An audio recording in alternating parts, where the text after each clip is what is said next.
Hello, in this video I'm going to demonstrate how you set up and use the LxT line of Larson Davis sound meters. So here I have an LxT. Important thing to note before we start is that there are fresh batteries installed in the back. There's a battery cover there that can be removed. On the bottom you will find a full-size USB port, a hard power switch, a mini USB port, which we use to connect to the computer and download data via G4, and then an auxiliary out port. This is not a headphone jack. This outputs the digital data that the microphone picks up. So moving on, once that we've confirmed that there's batteries in the meter, we simply make sure that this switch is in the on position. We should never turn this off except if we're replacing batteries and the meter is fully powered down. It's bad for the meter and you could lose data if you turn this off while it is running. So with that being said, to turn the meter on, we just hold down this power button for a second. As you will see, the display will turn on the meter. So now we just wait for the meter to boot up.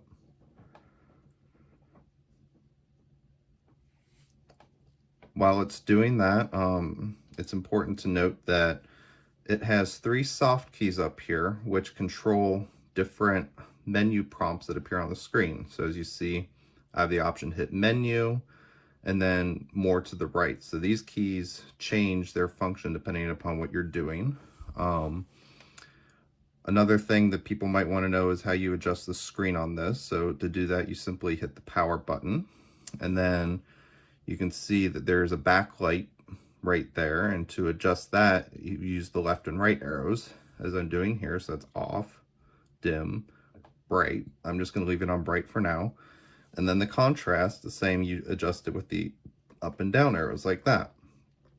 So once you've done that, you shouldn't have to do this, but this is just if your screen doesn't look right or if something's wrong, you just come in here and check that. So once we're done in here, we're going to hit close. So now I'm just going to give you a quick little overview of the meter here. So right here, this is the live data screen. This is kind of the default screen that it boots up into. As you see here, I'm using an LxT preamp with a 377B02 microphone. So I'm just going to go ahead and show you how you insert the microphone in the preamp. It's already installed here, but to remove them, you press down this button right here, and that disengages the lock, and then you can pull it out. So this is kind of the default way that the LxT looks without a preamplifier plugged in. And here's your microphone attached to the preamplifier here. So what you want to do is you can unscrew the microphone like this. You want to be careful not to unscrew the grid cap on top of the microphone. That will expose the foil diaphragm in here, which is very delicate, and you don't want to do that. If it would come off by mistake, you just simply thread it back on carefully. If the grid cap were ever removed and you see the foil, do not touch the foil. It is very, very fragile. It is very sensitive to static shocks, and is very easily damaged. So you want to get that protected as quickly as possible should the grid cap be removed. So one thing you'll notice here about the preamp is that it's got a pin up here that's spring loaded. I don't know if you can see that. And that makes contact with the bottom of the microphone here. It should have 5 pins on the bottom here, so you want to make sure that those pins are straight and not bent, and that this has a bit of spring to it right here. And when you attach your microphone, you're going to do so in such a way as to ground the microphone to the side of the preamp first to reduce any charge buildup, and then you gently make contact with the middle, and then you screw it on like this. So you just get the microphone about hand tight or so on there. It doesn't have to be on there so strong that you have to use pliers or something. That's not necessary. And then to plug the preamplifier into the LxT, you might notice that there's a bit of a a stripe on here where the metal's a bit different. That kind of lines up with the top here where that button is, and then you just simply push in like that, not too firm. You don't want to wiggle it like that because that can destroy the pins, but you just push in and then that's it. So from here, the next thing that we're going to want to do is calibrate our meter. So to do that, we hit the tools button here, and this tools button on the bottom right hand corner just kind of brings up kind of the general menu of what you can do. We can view data files, we can calibrate, and we can look at our setup files, but for now we're just going to go and calibrate it real quickly. So on this menu right here, you simply input the type of calibrator that you are using. And as you can see, I have some presets for a Cal 200, which is 114 decibels at 1 kilohertz, a Cal 200, which is at 94 decibels at 1 kilohertz tone, and then a Cal 250 at 250 hertz at 114 decibels. Now it's possible that if you're using a different calibrator that it might not be listed on there. If that's the case, we can simply go in here and set the sound level and then set the proper frequency that it's outputting at. And then we would hit save when we're done with that. As you can see here, we can scroll over here with the history and we can see all the different times this was calibrated and what the values were. Now I've got some pretty strange values in here because I was doing some troubleshooting recently, so just kind of ignore those. What you're looking for is you want to see a pretty consistent set of values. So you want to see on this microphone, it has a nominal sensitivity of 50 millivolts per G. So you kind of want to see something around that -50 mark pretty consistently. If you see values that are all over the place, then you likely have a hardware problem and the meter should be sent in for service. So here is where we select the type of microphone that we're using. In this case, I'm using a BO2. So I'm going to select BO2 here. And then you'll notice that that loads in some store parameters of the meter in memory. If you're using a different type of microphone, then you need to know its self noise, and you can simply input that there. And then this shows when the meter was last calibrated. This is just my demo meter, so it's been some time, but yours will have more up-to-date calibration certifications here. So once we're done with that, we're going to go back over to this calibrate screen, and I'm going to go ahead and grab my calibrator and show you how to do that. Okay, so I have my Cal 200 calibrator right here. This runs on a 9-volt battery, but at the moment I do not have a 9-volt battery, so I'm just powering it externally from an external power adapter. So normally this is just a wireless device, but for the purpose of this, I'm just using it this way. You will see that this has a 1/2-inch opening by default. And there's these adapter little grommets that go in there to adjust the size of your microphone. So you might have a 1/4-inch microphone that needs to go in here, and that's when you would use this adapter. But we have a 1/2-inch microphone on our BO2, and what you want to do is verify that the calibrator is working. So you press this button here on the side, and it'll make 1,000 hertz tone, or 1 kilohertz. You'll notice that it also has a button on the side here to select the volume that you want. You could have 94 decibels or 114. So I generally use the 114 decibels, and you just want to make sure that your switch here is set to the correct position for what you're calibrating to. So since we, on our screen, have selected a Cal 200 with 114 decibels at 1 kilohertz, we're good to go. So you notice here that the calibrate button here has the little box around it. That means it's ready to calibrate. So what we do is we put our calibrator on the microphone, and you just push in and rock very slightly. You'll know that it's fully inserted when you can see that it covers the entirety of the grid cap. So I don't know how well you can see that there, but this is the grid cap here. This is the microphone body. So you just want that to be in there. Just a little bit. It doesn't go in very far, but you just want it to be snug. You don't want to twist or anything like that because you have these pins in here that you could break. So you just want to make sure that's in there like that. And then we want to press our button.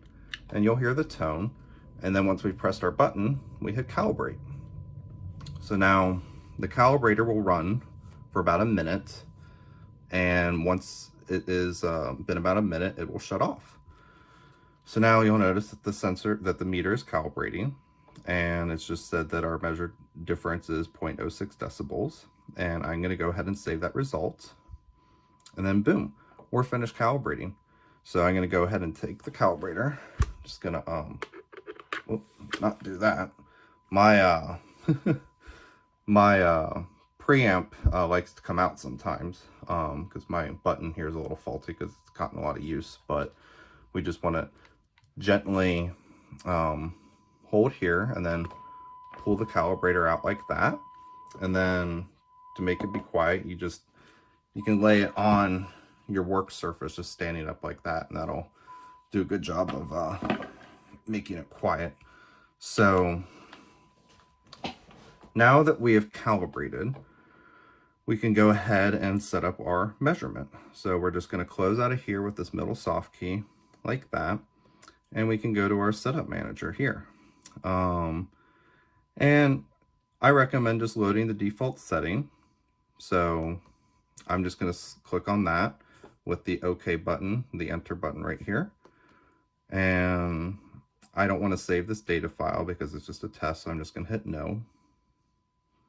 So now you can see that I've now selected my default file, and that is now the active file right there. So what we do is we hit close here, and now we can hit close again, and then we can hit menu and then settings. And right here is where we can go and adjust all the different properties of our test that we're going to do. So we can start by giving the default file a name. So we can call it, the default is LXT data, but we can call it something that's more applicable to your measurement, such as a highway sound measurement or something like that. You could even add a description down in here. And to do that, we simply just hit the enter button, and then we cycle through the letters like this. Okay, so I want L, and then that puts the L in there. So we hit enter to get into this menu, and then we can move around, select letters up and down, hit enter, now we're out of it. So SLM, this is our page where we can go through and set the type of frequency weighting we want, how the detector runs, whether it's going to be slow, fast, or set to impulse mode. Most of the time it should probably be set to slow or fast. The default is slow. For frequency weighting, usually that's A weighted because that's what the human ear typically listens to, and so that adjusts everything to kind of make it more into the range of what a typical human might hear. Z weighting is simply where there is actually no weighting, so the name is kind of ironic, but it's just the raw values. But for most cases, people generally do A weighted and either fast or slow for detection. And for the integration method, most people use exponential. Now again, depending upon your test standard, they might have different requirements that you use a fast weighted detector with Z frequency weighting. So it's very important that you know what you're being asked to measure by your test. If you have octave band analysis, this is where you can enable the range. You can have a normal range or a lower range depending upon what frequencies you expect to hear. And then you can select if you want to see 1.1 or 1.3 octave bands, what the weighting is, and then the spectrum of that. This is if you're using the meter as a dosimeter. You can select the parameter here, what standard that you're measuring to. So if we just navigate up there, these are the pre-built-in standards that you can select. You can modify these defaults here with your exchange rate and a few other settings there, but most people probably won't use the dosimeter function of this. You can have several dosimeters running at a time. This is for your percentiles here. So these are the defaults that are built in. Most people want a 90 percentile, so you can select that here, or you can have up to 6 percentiles that you can customize in here. This is if you want to have some automation with your meter, so you can select how it will stop or start. So when you hit this run key here, you can either have it run for a few minutes and then stop, or some pre-described time. You can have it stop when it detects a steady state of sound. You can have it run continuous, and then you can put a daily timer on here. Most people just use manual stop or time stopped. I'm going to just set it on manual stopped here, so I will have to click start here to start my run, and then I'll have to hit stop and store it to keep my data. Time history. This is if you have the time history firmware installed. You simply just hit this button here to enable that, and then right here you tell it how often you want to capture data. So if I wanted one data point every second, I would select this. If I wanted one data point every 10 seconds, I would select 10 seconds, and so on and so forth. 100 milliseconds, that will give you 10 data points per second. But that requires an additional firmware update. I believe 500 milliseconds is the fastest default option available, which will give you 2 data points every second.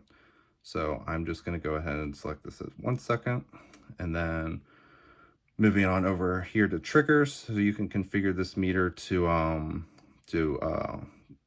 record automatically once certain criteria are met. So let's say you want to start recording or to note an event when your sound pressure level has exceeded 85 decibels, or maybe you have a second trigger that's 115, or you have peak values that are above these values here. So you can customize these to be whatever you want, similar to how the file names go. You just hit the enter key, then you up and down arrows to select what you want, and then enter when you're finished. Moving on over here, these are the markers that you can put on here, so you can actually define a custom marker, and when something goes by, you can tag that as this type of noise. So if you notice a noise that was particularly loud or distinctive, you can say, oh, that was a truck, or oh, that was an automobile or motorcycle, and it just can be kind of useful for annotating the data that you collect. So now that we're done with that, I'm just going to hit apply changes, and that is going to save my setup file that I showed you earlier. So we can go back to our setup file here, to our setup manager, and then we can simply just save this setup file, and you'll see how it's going to come up with the default name because that's what it's titled. And I just want to save it as default because that's what I want it to be, and I can name it something else. If I save it default, it'll override those settings. So I'm just going to call it default. I'm just going to call it default A for the moment, and hit yes to save. And then you'll see that I have a new file on here called default A. So I'm going to go down and make that active by clicking on it. Now it's active. You can see up here it says active default A. I close out. And now I'm going to go ahead and take a measurement. So I've already calibrated my meter with my Cal 200 here, so we don't need to do that. So now I'm just going to take my data, and I do that by hitting the run key here. So I've hit the run key, and now you can see that my data is being recorded. You'll see this this little play symbol up here that shows you that you're taking data right now. I'm just gonna make some noise for the microphone. You can see that that showed up here. So, okay, I've taken my data. I'm gonna hit stop, and that's gonna stop the recording. And I can hit stop again, and then that's going to ask me to save my file. So I'm going to hit yes. And now my data file is stored on the meter. So now let's just assume that I've taken all my data I need to take for the entire day and that we're done. So it's important to recalibrate our meter at the end of data sessions, just so we can make sure that everything is still within spec. So it's possible that the microphone could have gotten damaged or something like that could have gotten damaged during your run. So it's just important that we verify that everything is still within spec, so we know that our measurements are still valid. So to do that, I'm just going to hit the tools, navigate over here to calibrate, and I'm going to use my Cal 200 right here, and I'm going to press my button, making sure that everything is still set correctly. It should be, because I haven't touched it. Insert it over the microphone here, and then I'm going to hit calibrate. Then you'll see the meter is going to go through its calibration, and I'm going to accept the calibration, and that's done. So now that we are calibrated for and after our data, we know that our data is good. So in the next step, I'm going to show you how we get the data off the meter using G4.